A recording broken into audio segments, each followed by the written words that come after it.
साथियों, समस्त भारतवर्ष के होमगार्ड जवान महिला जवानों को हाथ जोड़ के प्रणाम। साथियों, समाचार तो मिलते ही रहते हैं कि भाई होमगार्ड की समस्याओं को लेकर, नगर सैनिक की समस्याओं को लेकर अनेक प्रदेशों में चल रहा है। बहुत अच्छी बात है। मध्य प्रदेश हाई कोर्ट ने सुरक्षित रखा है फैसला। इधर राजस्थान से भी आया, इधर बॉम्बे से भी सुन रहे हैं, कहीं कोर्ट रोड से, दोनों तरीके से संघर्ष हो रहा है और करना भी चाहिए। साथियों, हाथ जोड़ के मैं कहना चाहता हूँ, समशेष शब्द समाप्त करने के लिए एकता की बहुत ज़रूरत है। रोड से हो, कोर्ट से हो, माननीय मंत्रियों से हो, संसद से हो, विधानसभा से हो। साथियों, ये आपका अपना channel RS Dahiya x home guard में स्वागत है। ज़्यादा से ज़्यादा लाइक करें, शेयर करें, कमेंट करें, सब्सक्राइब करें। साथियों, आज हाथ जोड़ के मैं अपील करना चाहता हूँ। मुझे काफ़ी बार मैं भूल जाता हूँ। समशेष शब्द समाप्त करने के लिए पूरे भारतवर्ष में कुल कितनी महिला है, कुल कितने जवान है, कितने जो जवान रिटायर हो गए वो है, कितने जवान जो स्वयंसेवक के नाम से चाहते हैं ये शब्द समाप्त किया जाए, और कितने निकाले हुए जवान हैं जो इस संस्था का स्वयंसेवक शब्द समाप्त करने के लिए अपना योगदान दे सकता है, संघर्ष के लिए योगदान दे सकता है, तन मन धन और समय। और जब तक स्वयंसेवक समाप्त नहीं होगा, जब तक आगे कोई काम नहीं चलेगा। आशा है माननीय गृह मंत्री को 14वें सम्मेलन में गुजरात से कहा था, अगले चार्ट में बदलाव होगा, लेकिन मूल भाव भी बदल सकता है। समाज सेवक संस्था से मूल भाव बदल सकता है। तो साथियों, वो फैसला भी अभी अप्रैल जाने वाला है, आधा चला गया, आधा से भी ज़्यादा जाने वाला है। तो उसके भी तैयारी के लिए जंतर मंतर एक ज्ञापन देना चाहिए। माननीय गृह मंत्री जी महोदय जी, आपने 4 महीना का समय दिया था, 4 महीने पूरे हो गए। तो नगर सैनिक होमगार्ड में क्या क्या संशोधन किया है, क्या बदलाव किया गया है, क्या हमें आशा है 365 दिन ड्यूटी प्राप्त होगी, क्या हमें आशा है एक कर्मचारी की सुविधा, बोनस हुआ, EPF फंड हुआ, TDA हुआ, समानकारी समान वेतन हुआ, पूरे भारतवर्ष में प्राप्त होगा या नहीं होगा। मैं सीधी सी बात है, हम बहुत साल से दुख की गाथा किसको बताएं। नए समय पे वेतन मिल रहा है, नए समय पे कोई ड्रेस, कपड़ा, जूती, पैसे, कोई चीज़ समय पे तो हो ही नहीं रहा। काफ़ी परेशानी से जूझ रहे हैं। और ये हाथ जोड़ के निवेदन है, अब पूरे भारतवर्ष में 365 दिन लगातार प्रत्येक जवान, प्रत्येक महिला को ड्यूटी दिया जाए। सबसे पहला काम तो ये है। अगला काम की सोचेंगे भाई क्या हमें इसका कदम उठाना चाहिए, ये हम सब बता रहे हैं। और हम तो वैसे सब कुछ साथियों बता चुके हैं। हमें एक सरकारी कर्मचारी की जो भी सुविधा है वो, या कर्मचारी की सुविधा है वो, 365 दिन ड्यूटी बहुत ज़रूरी है। जब हम 2 महीना ड्यूटी देकर 2 महीना घर रहते हैं तो हमें तो बड़ा नुकसान हो जाता है। दूसरा कार्य कोई कर नहीं सकते, करें तो हमारी तौहीन है। एक दिन तो हवलदार साहब राम राम, एक दिन हवलदार साहब राम राम, दूसरा दिन किसी की कुंडी चनाई पे मजदूरी करते हुए मिलेगा हमारा जवान, तो बहुत शर्म की बात है। और ये हमारी नहीं, ये हमारे देश की भी शर्म की बात है कि एक दिन तो हवलदार होता है, दूसरे दिन मजदूर होता है, गिरा हुआ मजदूर। ईंट लिया, वो लिया, ये लिया, पानी पिला, ठेला खींचे, जो जैसा भी हमारा करते हुए पेट पालना है तो हमें कार्य करना होगा। तो साथियों, कृपा करके मैं तो ये कह रहा हूँ, मोबाइल नंबर 9996318889, हाथ जोड़ के विनती है। अभी इस संस्था में स्वयंसेवक शब्द के लिए बहुत कम जुड़ रहे हैं कि भाई स्वयंसेवक भारतवर्ष में इस संस्था से ये शब्द समाप्त हो। अभी जवानों की रुचि है हमें 365 दिन ड्यूटी प्रतिदिन मिले। इनरोलमेंट, बॉन्ड फार्म, रोटेशन, अन्य ये जो भी कानून लगा रखे ये सब समाप्त किया जाए। नामांकन ये बार बार जो किया जा रहा है ये सब एक भ्रष्टाचारी का प्रमाण है। अधिकारी इसमें बहुत भ्रष्टाचारी करते हैं। जब तक पैसे नहीं लेंगे, जब तक नामांकन, बॉन्ड फार्म, री इनरोलमेंट दोबारी लेंगे ही नहीं।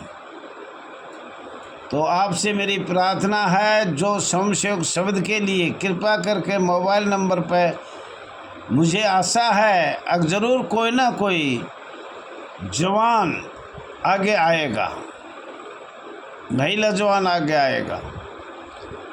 और हम तो बता दिया साहब, हम तो आपके सहारे हैं, जवानों के सहारे हैं। हमारा जो संघर्ष था आपको अच्छा लगा या नहीं लगा, जितना भी हमसे हुआ वो हमने किया। अब आगे आपकी मर्जी है, जो भी इच्छानुसार इस संस्था में कार्य करना चाहिए और आगे आना चाहिए। इसमें मान बढ़ाई की कुर्सी छोड़ो, अपना एमएलए एमपी की टिकट लेना देना छोड़ दो, जनता की सेवा करो, सोशल सेवा करो। आपको भगवान ज़रूर कुछ ना कुछ देगा, और जो ईमानदार से कार्य करेगा उसको भगवान भी देख रहा है। और मुझे आशा भी है आप सब लोग कुछ ना कुछ इसमें कार्य करेंगे, संघर्ष करेंगे, और ज़रूर अपना कोई ना कोई नाम लेंगे। मुझे तो अभी तक कोई मिला नहीं। 365 दिन के लिए तो बहुत जवान मिले, महिला जवान मिले, और संघर्ष कर रहे हैं कोर्ट से, रोड से, मंत्रियों से। लेकिन स्वयंसेवक के शब्द के बारे में तो आवाज़ ही नहीं आई किसी की। तो ज़्यादा नहीं कहते हुए मैं तो हाथ ही जोड़ता रहूँगा जितने जिंदा हूँ, साल 6 महीने 2 महीने। और अब आपको आगे आ जाना चाहिए और पूरे भारत को साथ लेकर चलना चाहिए। जम्मू कश्मीर से कन्याकुमारी तक, आसाम से गुजरात तक हमारे भाई बहन है, हमारा एक परिवार है। हम एकता में आएंगे तो ज़रूर हमारा इस संस्था में कोई ना कोई बदलाव होगा, और आपको एक सरकारी कर्मचारी का सुविधा भी प्राप्त होगी। तो साथियों, हमने कल भी बताया था आपको, आज फिर हम थोड़ा सा समय तो कम रहेगा पर बताते हैं। केंद्रीय अप्रत्यक्ष कर सीमा शुल्क बोर्ड CBIC अधिनियम 1963 का 64, केंद्रीय राजस्व बोर्ड अधिनियम 1953 का 54 के तहत गठित बोर्ड में से एक है।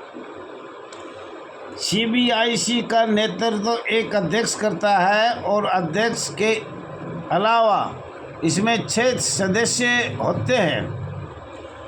अपने प्रशासनिक और कार्यकारी कार्यों के निष्पादन में CBIC का प्रधान मुख्य आयुक्त और प्रधान महानिदेशक द्वारा सहायता प्रदान की जाती है। प्रधान मुख्य आयुक्त की देख रेख में काम करने वाले प्रधान आयुक्त कार्यकारी कार्यों का भी निवेदन करते हैं। साथियों, ये आपने बताया था केंद्रीय राजस्व बोर्ड 1963, ये आपके लिए एक बहुत अहम बात है और उसको 63 को सुनना भी अच्छी तरह चाहिए। केंद्रीय राजस्व बोर्ड 1963, इसके साथ साथ आपको कई प्रश्न आएंगे, जैसे भारत सरकार परिसीमन आयोग 1951, परिसीमा अधिनियम 1963, परिसीमा क्या होती है ये आपको ज्ञान होना चाहिए। मुख्यालय नई दिल्ली, भारत आयोग के कार्यकारी अध्यक्ष 1953 में कौन था, 1951 में कौन था, ये भी हमें ध्यान रखना चाहिए। आयोग एक स्वतंत्र निकाय है जिसके आदेशों की किसी भी न्यायालय में चुनौती नहीं दी जा सकती है। दिनांक 24 मई 1968, संख्या 27। कृपया हाथ जोड़ के पढ़ने का कृपा करें आप लोग सभी, तो आपको कुछ ज्ञान होगा कि हम स्वयं क्यों हैं। भारत संविधान अधिनियम 1872 एक जो माननीय राज्यसभा में पास हुआ, वो एक कॉन्ट्रैक्ट इंडिया एक्ट है, अंग्रेज़ों का है। वो जितने भी दस्तावेज सब अंग्रेज़ों के हैं साथियों। 1953 में परिसीमन का अध्यक्ष कौन था, परिसीमन कुल कितनी बार हुआ है, 1952, 1963, 1973, 2002, और परिसीमन क्या होता है ये भी आप लोगों को पता होना चाहिए। और बताना तो कुछ था पर समय हो गया साथियों। इसमें अमेरिका का भी रोल है, वो भी हम फिर कभी बताएंगे। अभी आज समय भी कुछ कम है और आपको हमने 1965 तक जो भी हमारे पास प्रश्न थे वो सब हमने बताया और कोशिश भी किया, और 1966 का भी बताएंगे। और ये ज़्यादा प्रश्न नहीं है। 1959 दिल्ली होमगार्ड नियम से आपको बार बार बताया गया है। 1959 दिल्ली होमगार्ड नियम राज्य सरकार से केंद्रीय सरकार तक ये संस्था कैसे बनाई गई वो भी हमने आपको पढ़ के बताया। 1959, 60, 61, 62, 63, 64, 65 तक हमने आपको बताया, और कुछ रहेगा तो फिर और भी बताएंगे। और आप भारत के संविधान को ज़रूर देखें कृपा करके। 1951 में क्या क्या अमेंडमेंट किया था। आपका जितना भी अमेंडमेंट हो रहा है, भारत का संविधान हो, 1963 केंद्रीय राजस्व बोर्ड हो, परिसीमन हो, और परिसीमन पे शक्तियाँ होती है जिसमें माननीय हमारा न्यायालय भी नहीं कर सकता कुछ। तो साथियों, आपसे प्रार्थना है 2 बार पढ़ने की कोशिश करें। और आपको तो ऐसे ही हम तो मरेंगे जब तक बताते रहेंगे, बाकी अब चलने फिरने में भी असमर्थ हैं। और लेकिन मैं तो ये चाहता हूँ कि इसको कम से कम उजागर तो करूँ। हम स्वयं कहाँ से बने, कब बने, किसने बनाए साथियों। और जो पूछना चाहे वो पूछ भी सकता है, इसके माध्यम से हम बता भी देंगे। थैंक यू साथियों, धन्यवाद साथियों। आशा करता हूँ